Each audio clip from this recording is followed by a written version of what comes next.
Well, it's that time again. Let's walk in faith, talk about anime, and grow together. Welcome to Reb's Otaku Talk.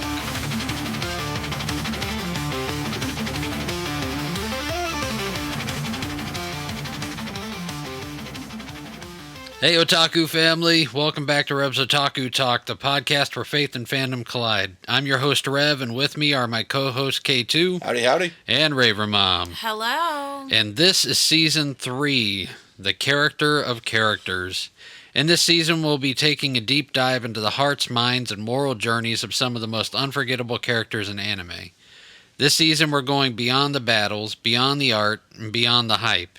We're breaking down what truly makes a character compelling. Their choices, their struggles, their growth, and what their stories can teach us about purpose, identity, and perseverance. From heroes to villains, side characters to legends, we'll explore how character shapes the story and how it can shape ours. So power up, press play, and get ready, because this is Reb's Otaku Talk. Let's get started. In today's episode, we are going to start out strong as we look into the life of Sung Jinwoo from Solo Leveling. Sung Jinwoo, the protagonist of Solo Leveling, begins his journey as the weakest hunter in the world, where supernatural gates unleash deadly monsters. Known as the world's weakest hunter, he risks his life in low-level raids just to support his family, enduring constant injuries, humiliation, and near-death experiences. Despite his fragile status, Jinwoo shows resilience, humility, and a quiet determination to survive. His life takes a dramatic turn after a mysterious dungeon incident grants him access to a unique system that allows him to grow stronger in ways no other human can, transforming him from powerless to potentially unstoppable. I didn't want to watch Solo Leveling. I thought it was a copycat of a whole bunch of different animes, and I wasn't going to watch it until we got a request from a listener who wanted us to do a full review of Solo Leveling like we did with Demon Slayer Infinity Castle. So we of course had to watch it, and I know throughout the beginning of it I'm like pointing out to Raver Mom, oh, this is from this anime, this is from this anime, this is from this anime, and it finally got to a point where it started gaining its own identity, and by the time we hit, season 2, I actually started enjoying it a little bit. I don't know if you feel the same way as me. What are your opinions on the anime itself? We're not going to go into too much detail on the actual anime because we're going to do the full review, but just initial thoughts. Yeah, so I would put Solo Leveling on the same level as Sword Art Online for me. Okay. In terms of just him being like, again, even in terms of like style, the way he dresses is very similar. The way he acts is very similar. Comes out into its own by the end of season 2. I think it starts to get its own feet. Okay. We're kind of on the same page length. What'd you think about it, Raver Mom? Yeah, honestly, I didn't want to watch it. Not because of the same reasons for you, just because of the fact that I haven't seen as many animes as you. But I didn't want to watch it because to me, whenever something gets as big of a hype as Solo Leveling did in the beginning, normally it's like there's the big hype, and then after the first few seasons, it like flattens out, and then it dies off. And I like having a couple of seasons under your belt before I get into it. Mm-hmm. So I was honestly nervous about starting it. I wasn't going to watch it, to be honest. But I liked it. I didn't like you constantly critiquing it, which is why I just kind of went on without you. And you were like, oh, so we're watching this not together. And I'm like, yeah, go away. Which isn't a bad thing. It allows both of us to form our own opinions. Yeah. I could see where you were talking about like the styles and different parts of it. I could see that. I could definitely see just off of the little bit that I have watched, like the little the little bit of a variety of anime that I've watched, Yeah. you could kind of see, especially in the very beginning, and that annoyed me. And I'm not that big of a, like, I don't have that big of a library built up of stuff that I've seen. So for that to annoy me, to me, that is like a big thing. Yeah. But I do agree, by the end of season 2, it definitely kind of had its own characteristics, its own feel, its own style. And I was very sad when that season ended, because I wanted to see more. Like, I wanted it to keep going. What happens? How does he grow more? How does he establish his character more? How is his family? Like, just, I wanted to know more, which is really good. I am very sad that I'm having to wait. So, yeah, which is a big deal for me. What's bad is not knowing if or when something's actually going to happen. Yeah. But whenever it comes to the anime as a whole, I guess we'll end it right here. That way, because I'm pretty sure we're going to go back into this a little more on the full review. But we don't want to go too deep into it. So let's get down to the character. I mean, we're talking about the lead character. We're talking about Jinwoo. Yep. Starting from his beginnings on through the second season, his character grows. His the way he's portrayed grows. I mean, it's a literal change. You can see it physically. You can see it everything. What would you say? What would you think his biggest characteristic is, or his biggest moral intake? I mean, we're talking about the character that builds the character. What would you say his biggest character trait is? There's the word, trait. Yeah, character trait. Yeah, character trait. There we go. I think I did mention that to you when we were talking about this before, but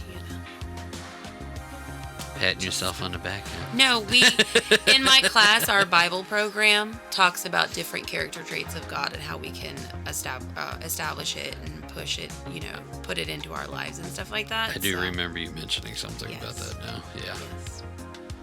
I mean, the way I remember it, it's really my way or the highway kind of deal. Like, you can either choose to listen to me and you're going to survive, or you can go off to do your own thing and I'm not going to help you. That's what I got out of it. So that's the character thing you got from Jinwoo. Huh. I can see where you got that from. That stubborn characteristic. Yeah. That he's full of himself. Yeah. Which is why I didn't think about what you brought up, Rev. Because in my mind, like, I get what you were talking about. What with the, like, humility and all of that, like you've mentioned. Yeah. But to me, I feel like as he built up his stats, some of that humility kind of faded. Yeah. And it went to the whole, like, it's my way or the highway. I'll help you. You help me. If not, you're off on your own, or I'm going to kill you because you're, useless to me. So that's why I was having a hard time with what you were saying. Because... because we were talking about humility off the mic. Yes. With me, I can definitely see, like, the whole middle chunk of his story definitely being what you're talking about. Me, I saw the humility thing more at the beginning and more at the end. We talked about this in kids' church. Humility is to make yourself lower. Mm-hmm. It's to lower yourself. Mm-hmm. Humility comes with a whole bunch of other character traits, from trust to servanthood to sacrifice to all these different things that can build, into what humility is at its root. Yes. And that's just to lower yourself. At the beginning, to me, I thought in a way he was humble. I mean, he was a definite rug. Everybody walked all over him. He got duped on. People made fun of him. all of that stuff. But where I saw the humility come from was how he was toward his family. Yeah.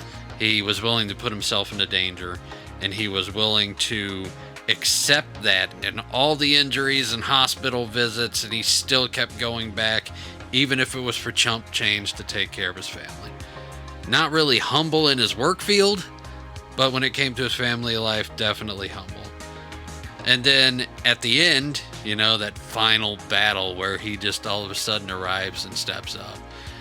I can see where everybody would say he's just like arrogant, full of himself, full on show off. But the sheer fact that whenever he saw that, you know, he was still better than the guy, but it was more of a match. You know, I'm going to get injured in this thing. People can die if I mess up one time. Yeah. He had to come to some type of humility in that scenario, no matter how small of a piece, to make sure that the people he was protecting stayed safe. And whenever he did the necromancy thing, and he made the healer rise from the dead to heal the person, he could have hung on to him, but he showed heart. He let the dude go.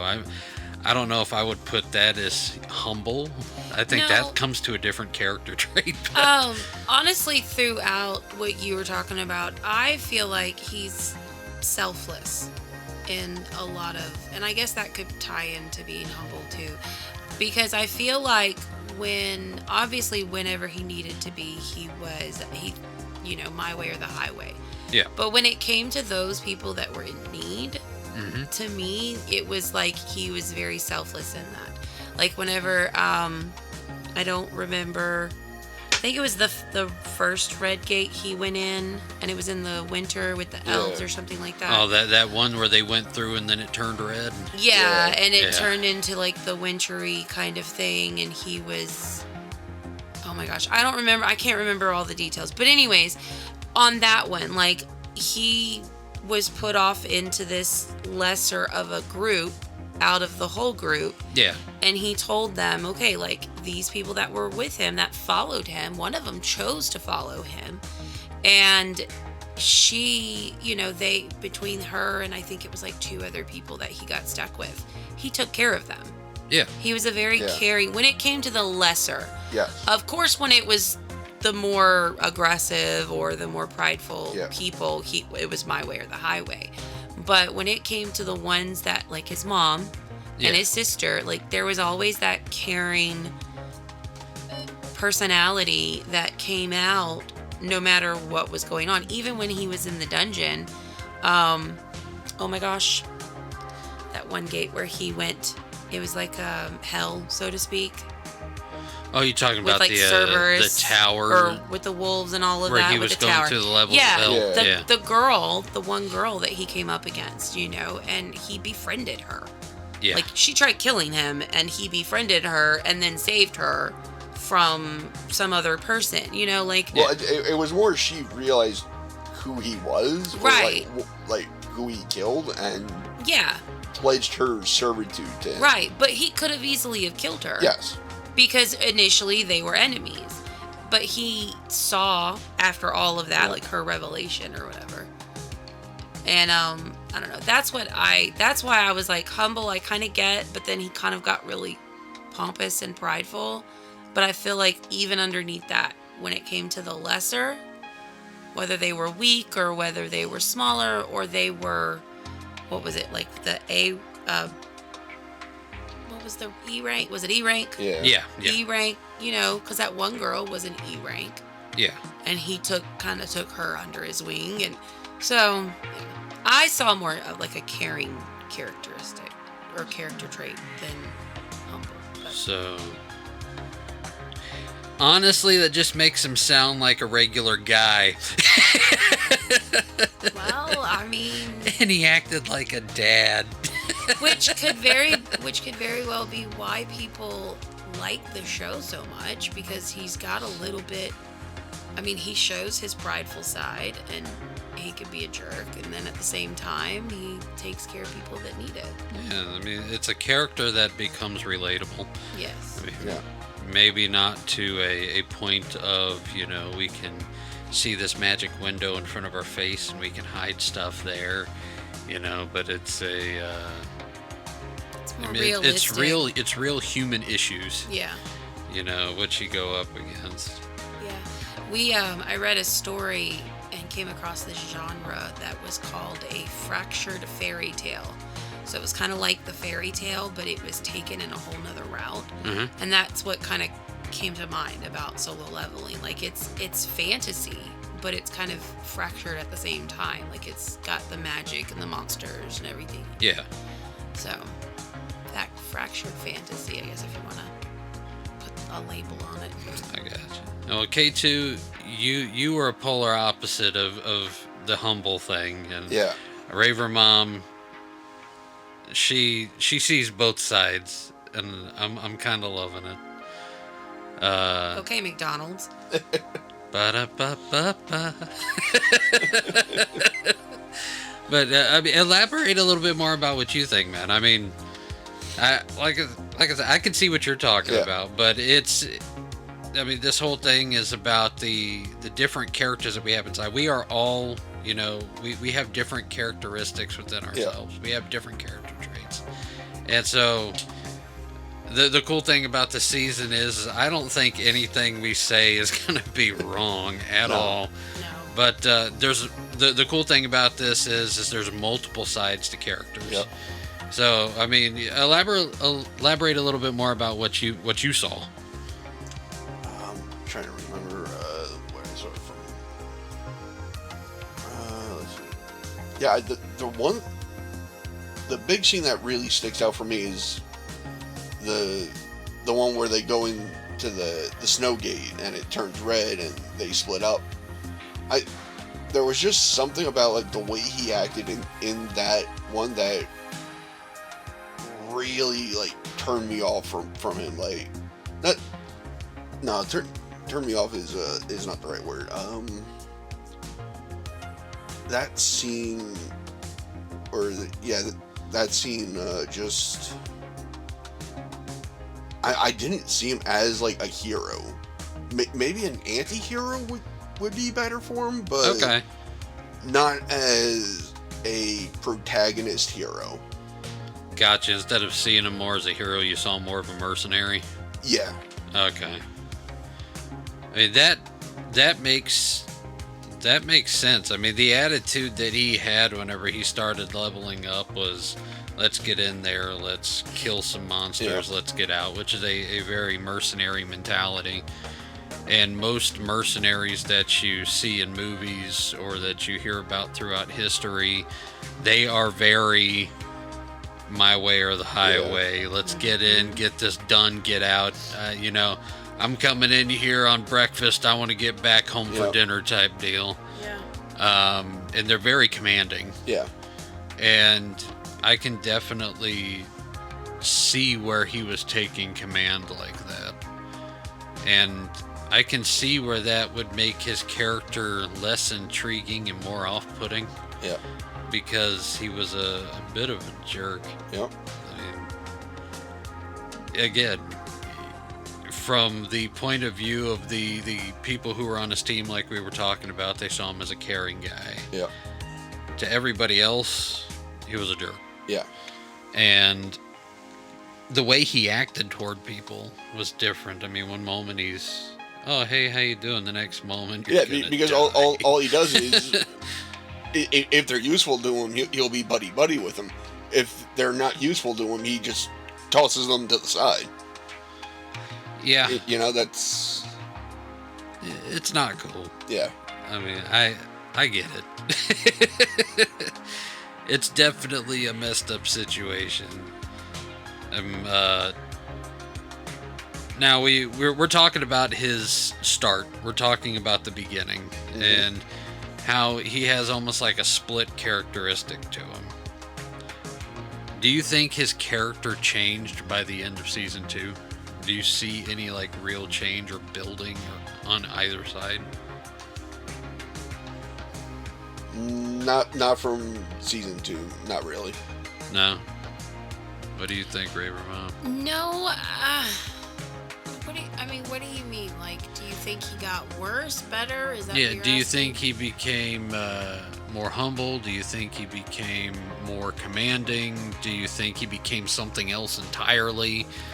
I don't think he became anything more. I think he struggled with both sides.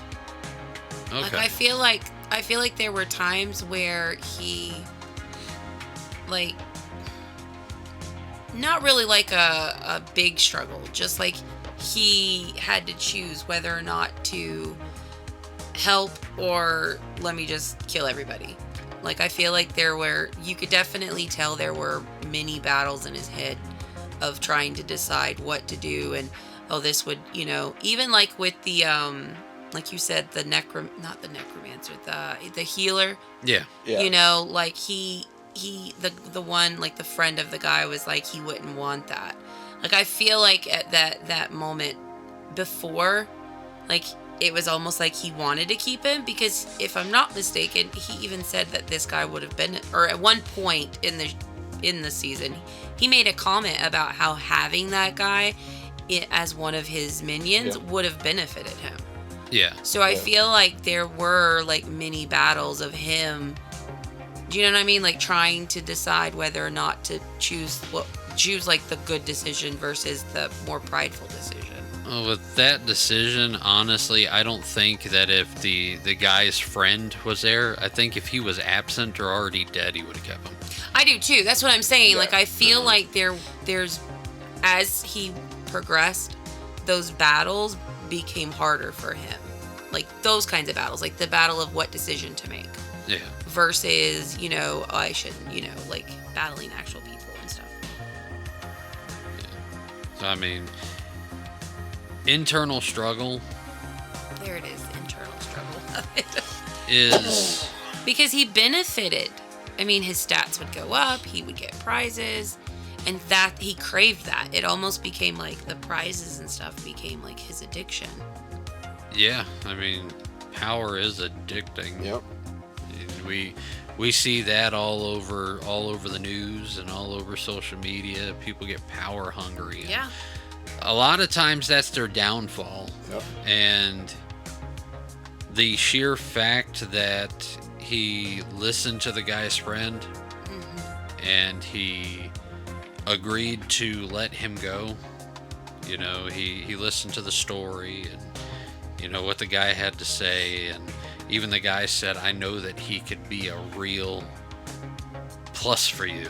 Yeah. He can be a real advantage for you to have, but please let him go. That's not what he would want. Yeah. And I think that if it wasn't for the fact that in that point where it's like the heat of battle, there's a lot of death, if it wasn't for the fact that he actually shut down that commanding part and started listening, honestly, I think the story could have went a whole different direction. Yeah. Because at that point, his character was not to let the guy go. Yep. I think that went against his actual character. It's he's an interesting character. Yeah. I mean, humility has been a big topic for the past month in kids' church. We're children's church pastors. And that's probably the reason why I saw humility all over it, because it's a month full of us talking about humility. But, I think humility goes beyond just being humble. I think it goes along with the battle. To truly know what humility is, I think you have to overcome the rest of the junk to find true humility. Oh yeah. And I think that's what we see in solo leveling, even if it's just in little spurts. Because honestly, I think his character is all over the place. He's going through this like mutating change where he's even changing physically. He got taller. Yeah. He went from being, you're all right, to, whoa, dude, you're a handsome guy. I mean, it just all around full on change. And whenever you go through an extreme change like that, whether you're going from nerd to popular, or you're going from no power to power, yeah, it's going to change you. And if you don't catch yourself, like Raver Mom said, it's addicting. That kind of impact on who you are, your self-esteem, you don't want to go back. No. You want to keep going up. Well, and that's why I like the verse that you chose, which I know we haven't got there yet, so I'm gonna get there. Do you want to read it? You go ahead. The verse that you chose, James 4:10. When I was studying it, it was interesting to me, and it kind of goes with what you were just saying. It says, "Humble yourself before the Lord, and He will lift you up." And as I was studying this, I read across something, a commentary that said that the first part of that verse is voluntary. We have to voluntarily humble ourselves, not just before the Lord, but in life, to people, to our jobs, to battles, to everything. A lot of times we have to, when we humble ourselves, that's a choice we have to make, or that we get to choose to make. We don't have to do that. Yeah. But in the other side of that, it says and means, like, if you look at it from an English perspective, or like literature and all of that. Yeah. That means that if this happens, this is also going to happen. So if you do this, this is what's also going to happen. And the secondary part is that He's going to lift you up. The He, of course, is Lord. And He's going to lift us up. And that was all in His timing. We're going to receive that honor. We're going to gain purpose, validation, and all of that. And why I thought this was such a perfect verse for what we've been talking about is in multiple things. Jinwoo chose all that he did. He chose what stats to bump up. He chose to save certain people, to not save certain people. Like, all his choices, whether they were humble or not, was all voluntary. Yeah. There were some things that he had to do, obviously. But it was that honor and that validation that he got from all of his choices. That is what became addicting. And when he was in the game, when he were in the system, in the dungeons, in the battles and all of that, he would almost lose sight of his purpose or his reasoning for doing everything. Yeah. And that was his mom and his sister. So every time he would go home, or every time he would leave those dungeons, he would remember that. Like, his purpose for doing everything was because of that. And that's what we have to remember. Like, our purpose in life isn't because of the validation that we get from everybody, and the honor and all the things, right? Mm-hmm. It's because of the fact that we humbled ourselves, and the Lord is who lifted us up. So. Yeah, definitely. If we look at it from the perspective of, our personal lives, I can attest to,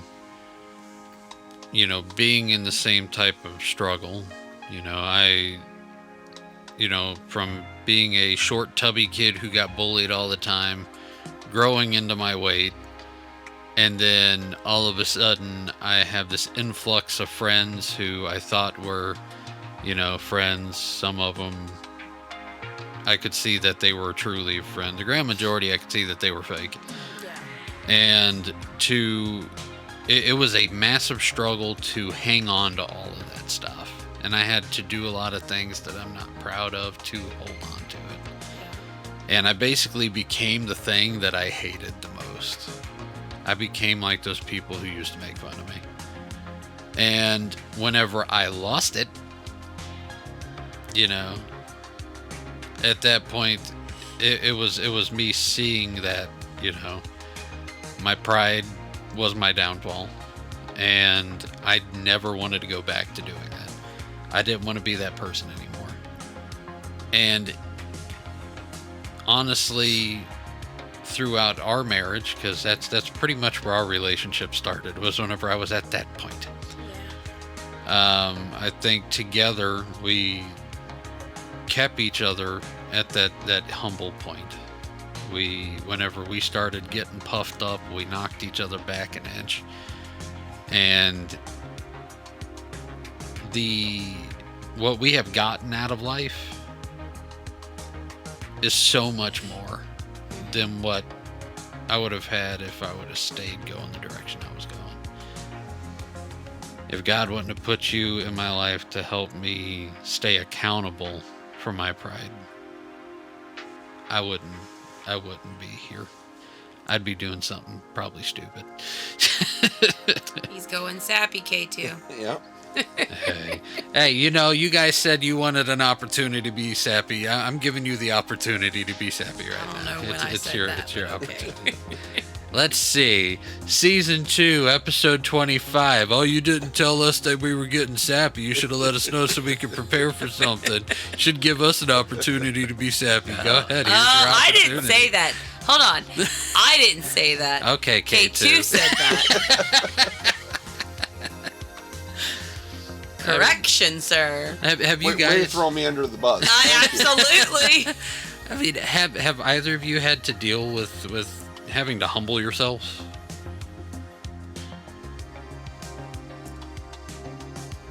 I'm not going to say I've never had, because I don't remember everything, obviously. I mean, that would give him ammunition.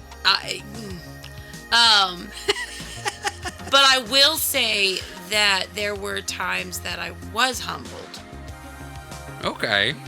Like, not that I don't feel like in those instances that I was like putting myself above, but I do feel like there were times where there were moments when I, like, for instance, coming across someone else's story, or, seeing something on Facebook, like someone giving their story about something, and it just made me feel very humble and very blessed with what I had at the time. Yeah.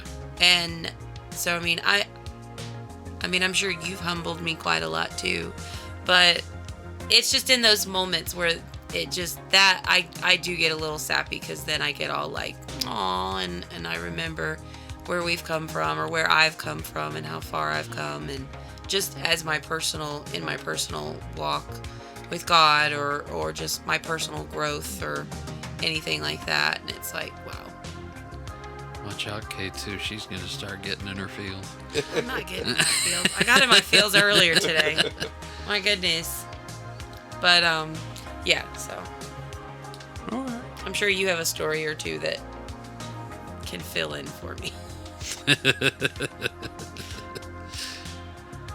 Yes, I do. But I think I've put enough of your stories out there today. For everybody, what? Nothing. I figured, nah, babe, you're good. Totally gave you an opening, and you just ran the other direction. Come on. I'm oblivious to that kind of stuff. Red flag. I'm just kidding. No red flag. No, to give a little, what would you call that, backstory to this part of the conversation. This morning I preached for the adults. I'm a children's pastor. Both of us are children's pastors. And they had me preach in front of the adult congregation this morning. And I told lots of stories. Yes, when you are married, when you are a child of or a friend of, beware. You get put in sermons quite a lot. Yeah, so maybe it's a good thing you didn't show Maybe. K2. I would have threw you in there. He was puffing me up like crazy. Well, my story is your story.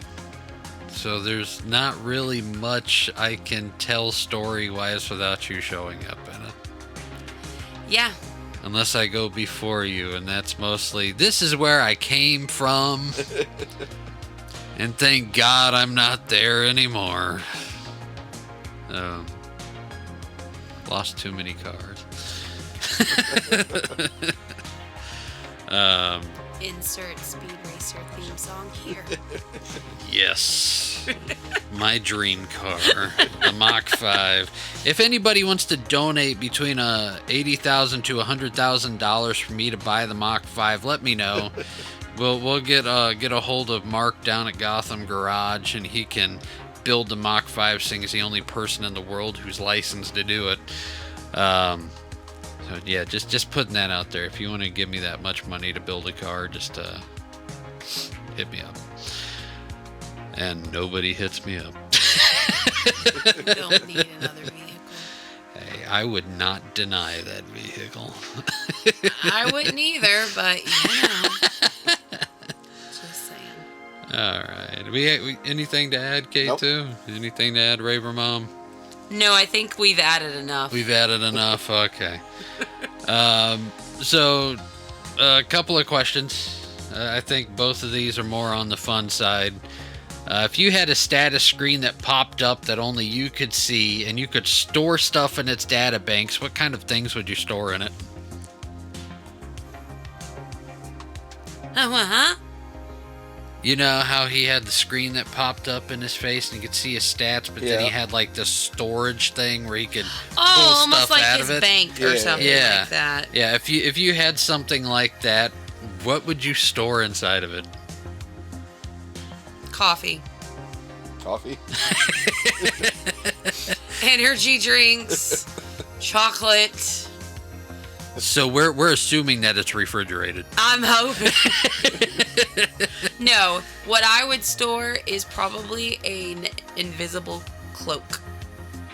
A cloak of invisibility. Yes, because when you have about 7 third graders at your desk, all of them trying to talk to you at the same time, you'd want to disappear for just a couple of minutes. I think at that point the question would be is could I put a like safe room inside of the storage room and be able to jump into it? That's why I said invisibility cloak, because it can fold very nicely. Along with the coffee and the chocolate. So she will come out feeling relaxed and completely full of the jitters. It's like, I'm wired now, guys. A little messed up, but okay. Can't mess with me anymore. I'm coffeeed up. Oh my goodness. K2, what would you store inside of something like that? Let's see. Can't take my answers. No, I wouldn't like that anyway. Okay. I'm not a coffee guy, so you can take all my coffee. So what are you, a C4 guy? Yeah. That's why I said energy drinks. One side coffee, Well, one side not that energy. kind of C4, but sure, we'll go with C4. Oh, I love it. Now we're getting somewhere. Oh my goodness. Panzervore! Listen, if it can store a safe room, it might be able to store one of those big, huge tanks. You never know. True, you could store a tank in there, man.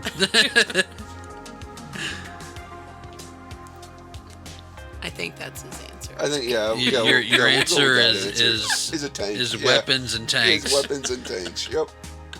I know you're from New York, but that's the most southern thing ever. It is, very much so. Wow. Welcome to Florida. Oh, I'm Southern all the way. My heart is Southern. I don't know how I ended up in New York in the first place. Okay, well, I guess this one isn't as fun as I thought. This does get a little bit more serious. If you were in Sung Jinwoo's shoes in that very first dungeon, do you think you could have stayed and defeated the challenges, or would you have ran the first chance you got? I'm talking about the one where the statues kept coming to life. Dude, I'd have stayed. I would have stayed. Only because of the fact that I like puzzles. And it would have annoyed me if I didn't win. So Yeah. I would have stayed. For me, I think it would depend when my panic kicked in. If I wasn't the first one out and saw like the people getting off, I would probably just stay. or I would be the first one gone. It would be one or the other. I'm not sure. Gotcha. Well, I just realized I didn't answer the first question, so I will answer that one. I would turn the thing into a garage. I would just load it down with cars, and a lot of 10mm sockets. my tools and everything would be stored in there along with the cars. If you put stuff back, you'd know. Anyways. Every mechanic in the world knows that a 10mm socket doesn't truly exist. It just I could go shows find up. you 3. I could go find 2 right now because they're actually in the case. But Applause for you for that. Oh my goodness. I think I would have stayed in the dungeon. I mean, just watching it. By the time they got to the point to where, before the door even opened back up, you could tell that challenge was made for multiple people. Yeah. And if they would have been smart and all of them would have stayed, he probably wouldn't have gotten beat up as bad as he did. Yeah. Everybody probably would have got beat up pretty lightly. Yeah. Survivable. And, they would have all defeated the dungeon and actually got something out of it. So I think I would have stayed. Yeah. So there's the fun part of those questions. So we are going to play a new game. Yes, a new game. You guys ready for this new game? Sure. It's called. That sounded very confident. It's called Guess the Rating. Okay. Okay. We're going back to games where it has multiple animes. Okay, we're no longer doing just one genre or one studio worth of movies. We are going back to the full library of movies. Okay. Or TV shows, both. So how this works is I have 10 titles, and they are some of the best animes, both past and present. I will give you the titles of the animes and a brief description of the anime, and you have to guess the IMDb rating.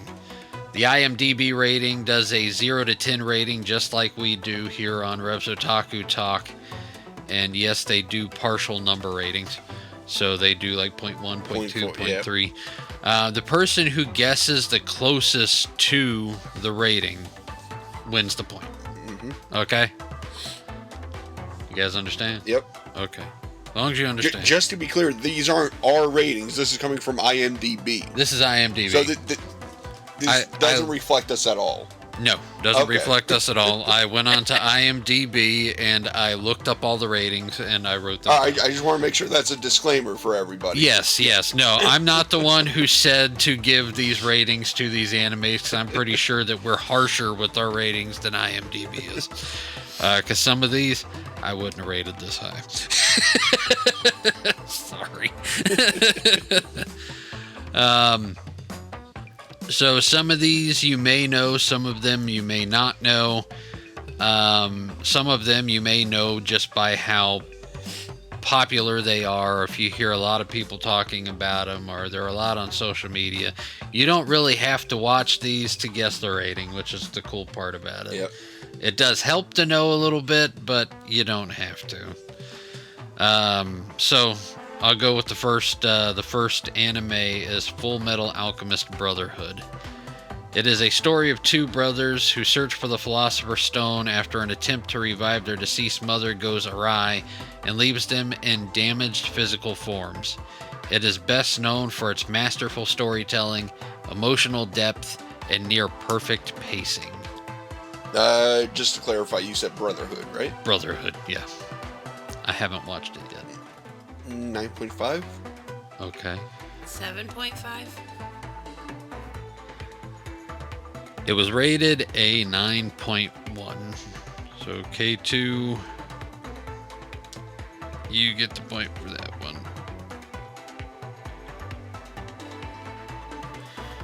All right. Our second show is Attack on Titan. In a world where humanity shelters behind towering walls from man-eating titans, A determined teen joins the elite Survey Corps to fight the giants and uncover the secrets of their origin. It is known for being a modern classic with massive cultural and narrative impact. What would you guess the rating is? 9. An 8. It was a 9.1 as well. You must have really liked these animes if you're rating them this high. Honestly, I tried watching Brotherhood and I couldn't watch it after watching the first series. I couldn't watch it. To me, it was like watching a rerun with a couple of extra words. I couldn't do it. Beginning, they are very similar, but yeah. I wouldn't have rated it a 9. I probably would have rated it what Raver Mom did. Ooh, yeah. That hurts. There goes our audience. Don't take offense to my rating. I've never seen it. Brotherhood is more accurate to the manga. I do know that. It's just, I tried watching them back to back and couldn't do it. Yeah, I was expecting it to be something different. No. Number 3, Naruto. Naruto Uzumaki is a mischievous adolescent ninja who struggles as he searches for recognition and dreams of becoming the Hokage, the village leader and the strongest ninja. It is best known for its iconic characters, emotional arcs, and generational influence. What would you guess the rating is? 9.2? An 8. And Raver Mom gets the point. It was rated an 8.4. Okay, good.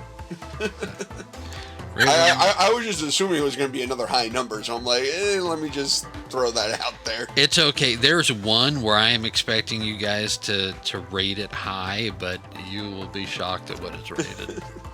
Just saying. All right, the next is Dragon Ball Z. With the help of powerful Dragon Balls, a team of fighters led by the Saiyan warrior Goku defend the planet Earth from extraterrestrial enemies. It's known for being the foundation of modern battle shown worldwide. This is not the live action? No, this is not Dragon Ball Evolution. Okay. That right there is now the second worst rated movie of all time. I think it's the third. I think there's another one that was, I don't remember what the movie was, but it's a recent one that it was really bad. So another Disney movie? Yeah. Was it another Disney one? I think so, yeah. That's terrible. Yeah. So, anyways, I'm going to say an 8.5. Okay. 9. K2 got it by 0.1. Ooh. It's an 8.8. Okay. You guys were so close. Okay. One Piece. Monkey D. Luffy, a pirate with rubber powers, forms the Straw Hat crew and sails the Grand Line, battling rivals and the world government on a quest for the legendary treasure One Piece and the title of Pirate King. It is known for legendary world building, heart, and long-term storytelling. What would you rate it? Or what do you think the rating is? 8.5? 9.4. Raver Mom gets the point. It was a 9 on the dot. Way to go, Raver Mom. Oh, you're welcome. My Hero Academia. A superhero admiring boy enrolls in a prestigious hero academy and learns what it really means to be a hero. After the strongest superhero grants him his own powers, known for being a superhero anime phenomenon with inspiring themes and huge popularity. What do you think it's rated? 8.6? It's 9.5. It was an 8.2. You know, that's very interesting because it just got a Guinness record of being the most watched or wanted watch or something like that anime out there right now. Mm-hmm. Massively interesting. That's funny. It is funny.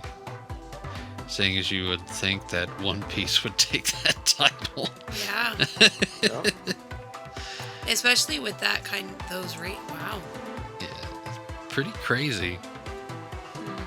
Yeah, I like My Hero. almost to the end of it, but I wouldn't think that it would be like the most anticipated. Yeah. I thought it was an odd thing too, just because of the fact that One Piece is so huge right now with the live action. The fact that they're going to seasons and like there's so much when it comes to One Piece right now. So Well, I mean, even Demon Slayer, you'd think that there'd be more anticipation on that. Yeah. yeah, especially since they're re-releasing the first Yeah. movie. So yeah. All right. Next is Pokemon. On his 10th birthday, Ash starts his Pokemon journey with an unexpected Pikachu. He faces tough gym battles to but finds support in Brock, Misty, and new Pokemon companions, like Bulbasaur, Squirtle, and Charmander. It is known for being one of the most iconic anime franchises ever, global, nostalgic, and timeless. What do you think it's rated? 9. 8. Raver Mom got it. It was rated a 7.6. Yeah, I had a feeling it was going to be on the Yeah. lower end like that. All right, so for our next one, Cowboy Bebop.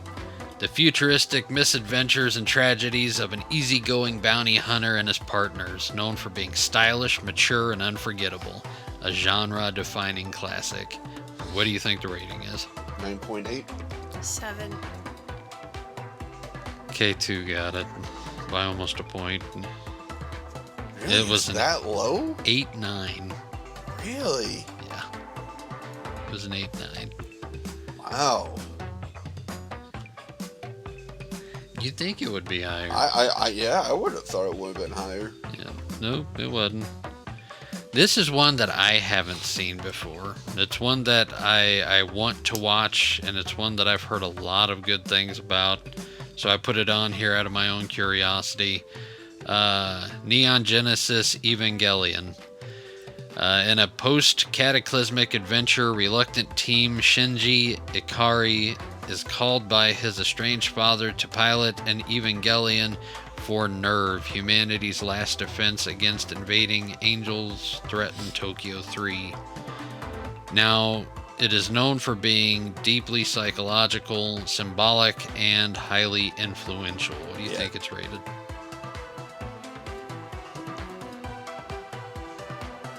I'm gonna say 8. I'm going to say, again, 9.8. Raver Mom got it. It was an 8.5. Oof. That hurts. Yeah, it's pretty crazy. All right. So I had to throw my favorite anime into this. Okay. Earth SOS.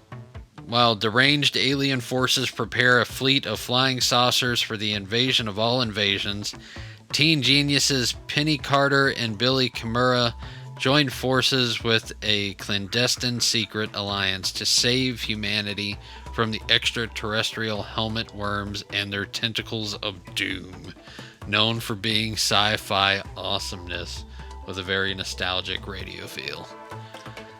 What do you think it's rated? 7.5?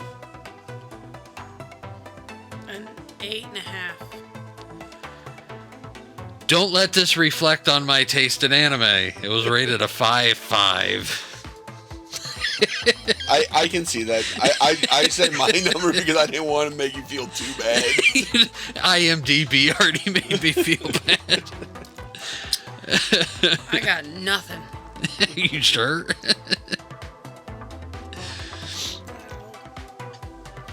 So, at the season finale for season 2, I wanted to wait for the last season to, the last episode to have time to circulate for the final closing stat for season 2. We did not talk about how many countries we have reached with our podcast. At the end of season 1, we were reaching around, I think 7 or 8? Something like that. We ended season 2 being heard in 16 countries. Awesome. good. So that's pretty awesome, and I'm glad that I did wait because the 16th country hit after, or right before the release of the last episode. Oh, cool. So if we would have announced it, we would have been at 15, when in all reality it closed to 16. Cool. Also, we had a poll up for the Yamcha Award, which is the worst, what we would call the worst rated of the season. Because Yamcha never wins a battle. And it was between Pom Poko and Whispers of the Heart. Well, guys, I hope you're happy, because Whisper of the Heart takes the Season 2 Yamcha Award. Yeah. No celebration at all? I'm happy. Expected. Are you kidding? Because we were right. Just saying. I'm sorry. You even read the boards for Pom Poko. It's everybody who didn't take the survey thinks it's terrible. You guys will let me down. But it's at least funny. I didn't think it. No, I didn't think. I was laughing the whole time, but it was disgusting. Exactly. I didn't like it. Yeah, it was disgusting, but it was funny. No. Terrible. The other one's just anime Hallmark Valentine's Day special. That's all it was. It's okay. By the way, everybody, happy late Valentine's Day. But it's okay. Oh my goodness. What? Nothing. You guys battling it out. I'm just sitting here and enjoying it. I ain't gotta say nothing. Hey, at least Hallmark has more style than what Pom Poko pulled out. Literally. Okay. I don't know. I like Listen. raunchy comedy, so I'll take that over Sweet Hallmark any day. Hallmark could take Whisper of the Heart, change a little bit, put it into real people, and it would still fit in with all their stuff. Okay? They're literally like, come on now. Add some Christmas trees. We did add Christmas trees because we did it during the Christmas season. Jeez. I mean, come on now. It's just... You guys are terrible. So yes, I hope you're happy. I hope you are happy that the rating was overturned. Absolutely. Yep. Terrible. Because we won and you didn't. Next time, instead of IMDb, we should do my anime list. We can. Alright. I can do that. That'll probably be the reason why I did IMDb is because it's a more of a worldwide database. Yeah, that's true.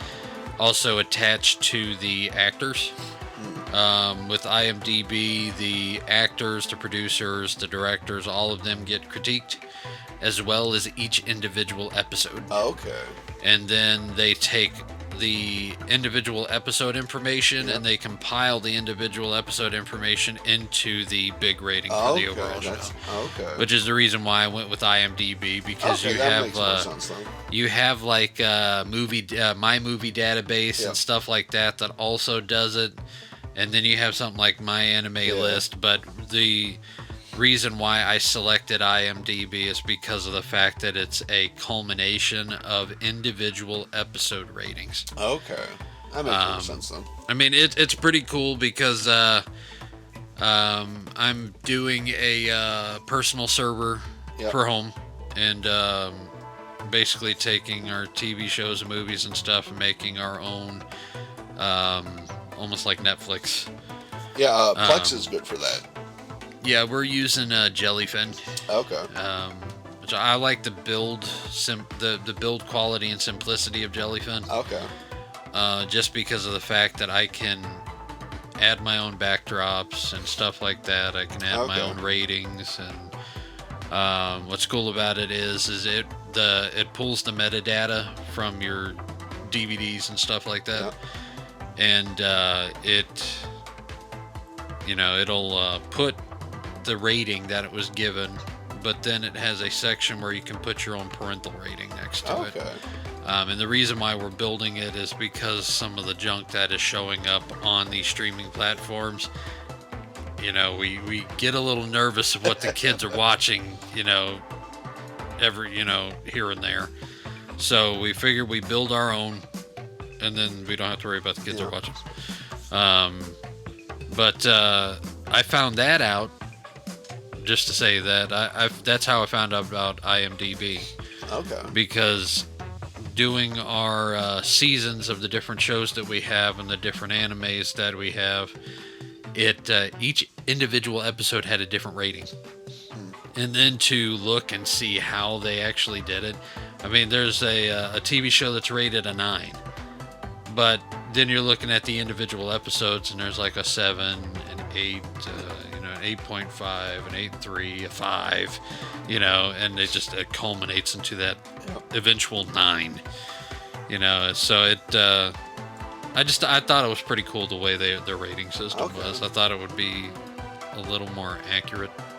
Yep. I mean, but honestly, you're right. I'm a little curious to see if IMDb is what the comparison between the ratings is. Yeah. Because, like I said, some of them I would have rated lower. Some I would have rated higher. Earth SOS definitely wouldn't be a 5.5. But it's pretty cool to kind of learn, how they do the ratings. Yep. I'm gonna check into that. I'm gonna take the ratings from what we just played, compare it to the My Anime list, and see what it is, because I have used My Anime list for some other polls. All right. In the past, so yeah, definitely look into that just to see how off it is. All right. Because if I'm not mistaken, My Anime list is more of a popularity rating. Yep. Which, I mean, hey, you never know. Maybe One Piece actually got that 10. Maybe. Do we have anything else to add? I mean, everybody's mind's at peace. Yep. Yeah. All right. So join us as we close in prayer. Father God, I thank you for everything that you've done for us. I thank you for giving us the ability to grow, the ability to grow in our character, to grow in how that character changes us and molds us, and how we ourselves can change the character for the better in our lives if we put our faith in you and we humble ourselves in the midst of our circumstances. But God, we ask that you open our eyes to see you in every story, in every journey, in every character we meet, even in the worlds crafted by artists and animators. Teach us through their struggles, through their choices and their growth. And may our love for anime help us reflect on the kind of character that you are shaping us into. One of courage, compassion, integrity, and faith. And let the lessons we see in these characters guide us to live in a way that honors you. In Jesus' name, amen. Amen. Amen. Well, thanks for hanging out with us on Reb's Otaku Talk. Make sure to subscribe on one of your favorite podcast platforms. And don't forget to like and follow us on Facebook at Reb's Otaku Talkers and on X at Reb's Otaku Talk. We'd love to hear from you, so drop a comment, leave a review, and share your favorite anime and God moments with the community. Also, check out Reb's Otaku Shop to grab some awesome merch, and don't miss out on a bag of Reb's Conco Heat Coffee. The link is in the description below. Until next time, keep your anime collection strong and your faith stronger. See you later, guys. Take care, all. Bye. Buzzground, can you keep it up? Listener mail and fan debates. We love the art the Lord creates. From Studio Ghibli to Naruto, God speaks in ways you didn't know. Stories rise like rising sun. We break them down one by one. True, this ain't just hype, it's revelation. Anime with holy inspiration. Otaku life with transformation. Faith and fandom, no limitation. It's Rebs! Otaku Talk! From JoJo's post to Spirit Lead, we laugh, reflect, and plant that seed. It's Rebs! Otaku Talk! So hit that play, don't walk away. Let's geek and grow in Jesus' way. OTAKU, talking truth in all we do. Revs crew, rolling through. Faith meets fandom just for you. Otaku.